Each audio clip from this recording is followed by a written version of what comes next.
মানস বৰগোহাঁইৰ মৃত্যুদণ্ডত স্থগিতাদেশ আলফা স্বাধীনৰ। মৃত্যুদণ্ড দিয়া নহয় মানস বৰগোহাঁইক, খাটিব লাগিব 5 বছৰৰ কাৰাবাস। 5 বছৰৰ বাবে শাস্তি ঘোষণা আলফা স্বাধীনৰ।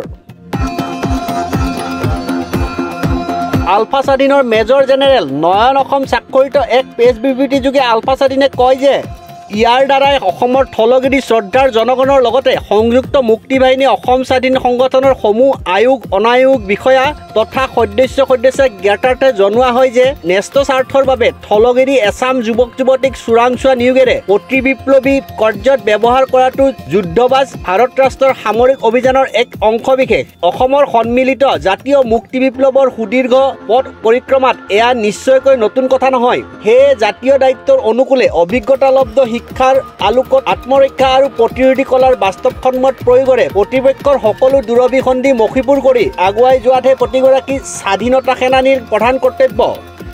যোৱা 21 জানুৱাৰী 2024 তাৰিখে সংযুক্ত মুক্তি ফৌজ অসম স্বাধীনৰ চলমান শিবিৰত সংগঠনৰ স্বাৰ্থৰ পৰিপন্থী কাৰ্যত লিপ্ত হোৱাৰ নিশ্চিত তথ্য প্ৰমাণ সম্বলিত অভিযোগৰ ভিত্তিত যাৱতীয় নীতি নিয়মৰ মাজেৰে নৱাগত সদস্য শ্ৰী মানস বৰগোহাঁই ওৰফে শ্ৰী মুকুট অসমক গ্ৰেপ্তাৰ কৰা হৈছিল। পিছত সংশ্লিষ্ট প্ৰশাসনিক পৰ্যায়ত আৰু দায়িত্ববাহী বিষয়াৰ তত্বাৱধানত সোধপোছৰ লগতে অধিক তৎপৰতাৰে তদন্ত আৰম্ভ হয়। তদন্তত সাক্ষ্য প্ৰমাণসহ ধৃত মানস বৰগোহাঁইয়ে ষড়যন্ত্ৰমূলক পৰিকল্পনাৰ সবিশেষ তদন্তকাৰী বিষয়াৰ সন্মুখত নিজ মুখে ব্যক্ত কৰাৰ উপৰিও একাধিক গুৰুতৰ অপৰাধৰ কথা অকপতে স্বীকাৰ কৰে। তাৰ অন্যতম হৈছে অসম আৰক্ষীৰ বিশেষ শাখাৰ দ্বাৰা বায়'মেট্ৰিক্সৰ ওপৰত প্ৰশিক্ষণপ্ৰাপ্ত আৰু প্ৰশিক্ষণিত গুপ্তচৰ হিচাপে সংগঠনত যোগদানৰ আছিলালৈ আমাৰ অভ্যন্তৰীণ যোগাযোগ ব্যৱস্থা অত্যাধুনিক যন্ত্ৰ সংস্থাপনেৰে ধ্বংস কৰা, ঔপনিৱেশিক প্ৰশাসনৰ পৰিকল্পনা অনুসৰি সংগঠনৰ জ্যেষ্ঠ বিষয়াৰ দৈনন্দিন গতিবিধি নখ দৰ্পণত ৰাখি পৰ্যায়ক্ৰমে হত্যাৰ নিচিনা ঘৃণনীয় গোপন অভিযান কাৰ্যকৰী কৰাৰ অভিযানত লিপ্ত থকা নৱাগত একাংশ সদস্যৰ মাজত অতি কৌশলপূৰ্ণভাৱে সংগঠনৰ নীতিৰ পৰিপন্থী দুষ্কৰ্ম ৰূপায়ণৰ জৰিয়তে প্ৰতিবিপ্লৱী ভূমিকা প্ৰতিওৱা মানস বৰগোহাঁই 2021 চনৰ পৰাই অসম আৰক্ষীৰ বিশেষ শাখাৰ এগৰাকী উপ পৰিদৰ্শক হিচাপে কাৰ্যনিৰ্বাহ কৰাৰ সুবাদত আৰক্ষী সঞ্চালক প্ৰধান জিপি সিং আৰু উপ মহাপৰিদৰ্শক পাৰ্থসাৰথী মহন্তকে ধৰি কেইবাজনো শীৰ্ষ আৰক্ষী বিষয়াই সংগঠন বিধ্বংসী অভিযানৰ পৰিকল্পনাৰ আঁৰত প্ৰত্যক্ষভাৱে জড়িত। উল্লেখযোগ্য যে আৰক্ষীৰ বিশেষ শাখাৰ মাণ্ডলিক বিষয়া কুখ্যাত অপৰাধী মানস চলিহাই এই অভিযানৰ বাবে তেওঁৰ লগতে অন্য কেইবাগৰাকীও থলগিৰি যুৱক যুৱতীক বিগত বৰ্ষৰ জুন মাহৰ পৰা সংগঠনত যোগদানৰ আগমুহূৰ্তলৈকে প্ৰশিক্ষণ দিয়া বুলি প্ৰকাশ কৰে। উক্ত প্ৰশিক্ষণ গুৱাহাটী বেলতলাৰ অজন্তা পথৰ ৰয়েল এনকাপ এপাৰ্টমেণ্টৰ 401, 409 আৰু 207 নম্বৰৰ 3টা ফ্লেটত হোৱাৰ তথ্যও সদৰি কৰে। সেয়ে 13 ফেব্ৰুৱাৰী 2024 তাৰিখে নিম্ন পৰিষদৰ সভাপতিৰ অধ্যক্ষতাত 3জনীয়া জুৰি সদস্যৰ উপস্থিতিত বিচাৰ প্ৰক্ৰিয়া অনুষ্ঠিত হৈছিল। তাত তদন্তকাৰী গোটে দাখিল কৰা তদন্তৰ প্ৰতিবেদন আৰু অভিযোগনামাত সন্নিৱিষ্ট স্বীকাৰোক্তি তন্নতন্নকৈ চালি জাৰি চোৱা হয়। আনকি বিচাৰ সদনত প্ৰাপ্ত তথ্যৰ সত্যাপন সন্দৰ্ভত অপৰাধীক সম্পূৰ্ণ সুযোগ প্ৰদানৰ পিছতো অভিযুক্তই নিজ অপৰাধ দ্বিধাহীনভাৱে স্বীকাৰ কৰে।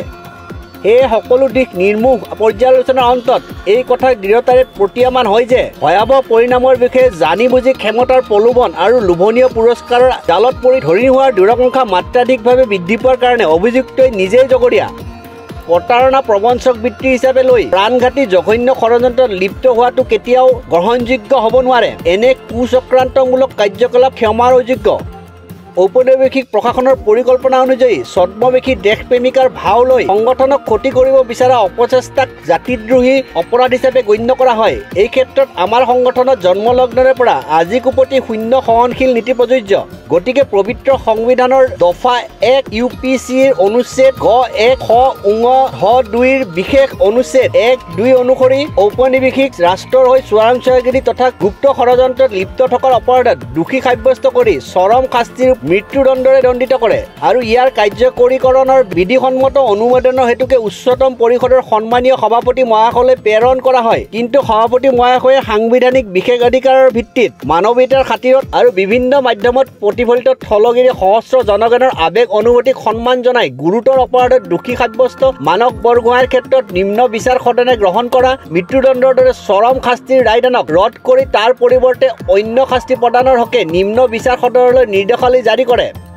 তাৰোপৰি অপৰাধীয়ে আত্মসংশোধনৰ জৰিয়তে সংগঠনৰ ভিতৰত সমৰ্পিত সেৱা আগবঢ়াই যোৱাৰ সদিচ্ছাৰে অন্তিম সুযোগ বিচাৰি উচ্চতম পৰিষদৰ সভাপতি মহাশয়ৰ ওচৰত লিখিত আবেদন জনায়। লগতে ভৱিষ্যতে এনে ঘৃণনীয় আৰু জাতিদ্ৰোহী কাৰ্যৰ পুনৰাবৃত্তি নকৰাৰ নিশ্চয়তাৰ কথা অৱগত কৰে, যাৰ পৰিপ্ৰেক্ষিতত 18 ফেব্ৰুৱাৰী 2024 তাৰিখে পুনৰ অনুষ্ঠিত নিম্ন বিচাৰ সদনে সকলো দিশ পুংখানুপুংখ পৰ্যালোচনাৰ শেষত অপৰাধীয়ে বিচৰা অন্তিম সুযোগক মান্যতা দি মৃত্যুদণ্ডৰ পৰিৱৰ্তে 5 বছৰলৈ সংগঠনৰ সদস্যপদৰ অযোগ্য ঘোষণা কৰে।